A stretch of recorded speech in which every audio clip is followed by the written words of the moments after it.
Well, as we approach 4 months since devastating wildfires, the tragedy, of course, still taking its toll on many people's mental health. And now those affected by the fires can get some help for free. Yes, we're joined by Varina, Bleil, the CEO of Maple Counseling, and Kathleen Kim, the Welcome Center Senior Director. Thank you both so much for being with us. It's a real honor. Thank you for having us. Well, so I heard we're breaking a little bit of news this morning, too, because not only have you guys been offering 6 free therapy sessions to those impacted by the wildfires, now there's even more of an opportunity for those who helped during the wildfires. Yes. Tell us about that. So all you have to do is call Maple Counseling, mapleforcounseling.org, and anybody impacted by the wildfires can get 6 free therapy sessions, and then we're going to take care of you after that through our Briskin Wilder Welcome Center, get you ongoing care should you need it.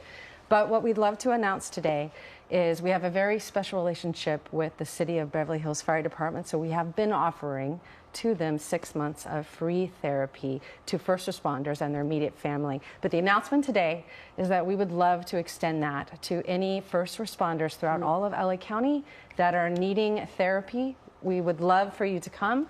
We'll get you set up through the Briskin Wilder Welcome Center. Just call us, and it's 6 months for free. That's amazing. It really is. You think about all the things that people saw. You hear people's horrific accounts of getting out of the fire, the loss they've dealt with after, and then people's lives forever changed. Many of them moving to new situations, not being with their family and friends. So, Kathleen, talk about the emotional issues that you guys are addressing with this therapy. Sure. A lot of times people are so into what's happening that they forget. And oftentimes they go through these series of shock and disbelief, as well as fear and anxiety. They experience survivor guilt. They experience helplessness and overwhelm. I'm guessing grief, too? Oh, absolutely. And all these things are inside, and they just don't have enough time to kind of tend to these important things. Right.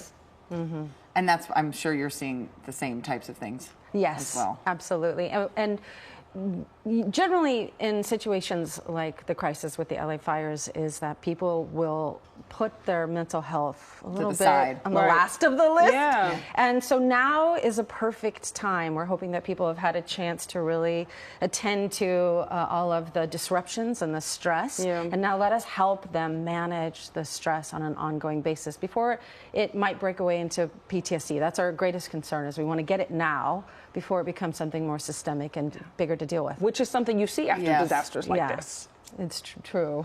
Well, can you talk about a little too? I'm guessing, you can tell me if I'm wrong, but I imagine that there are different needs for people who were directly impacted by the fire in terms of their housing, and then there's needs for the firefighters and first responders those are different needs that you're having to face and tackle.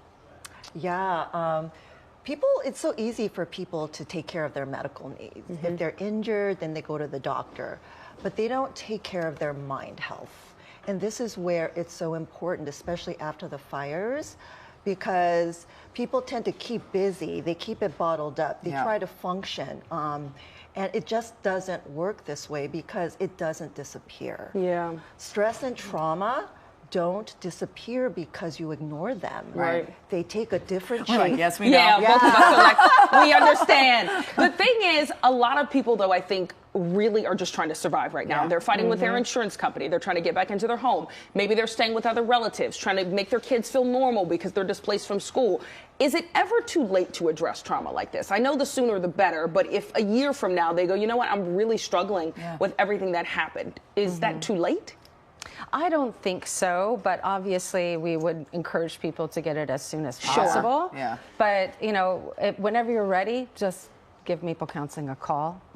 And the thing about the Briskin Wilder Welcome Center is if we're not appropriate care, you'll absolutely for free. Anybody that calls us, whether it's fire related or not, this is just an amazing program. Right. You just call Maple Counseling, and licensed clinicians like Kathleen will do the assessment. You don't even need to know what you might need or what modality would be most helpful. They figure it out, and then they do all the case management. They average about saving every individual 5 to 10 hours of research, finding a therapist on their insurance plan, finding a therapist that can be the biggest struggle sometimes. A lot of people I know end up not getting therapy because of that part. Exactly. So the Briskin Wilder Welcome Center was designed to eliminate every single obstacle that it gets in the way from getting immediate, effective, and appropriate care. Amazing. Well, thank you all both. This is free. Yeah, which is amazing. It's amazing. So thank thank you both, and thank you so much for all you're doing. Thank you. It really is Yeah, important. much needed. For more information on the sessions and how to take part, you can check out our website, kcalnews.com. Click Seen on TV.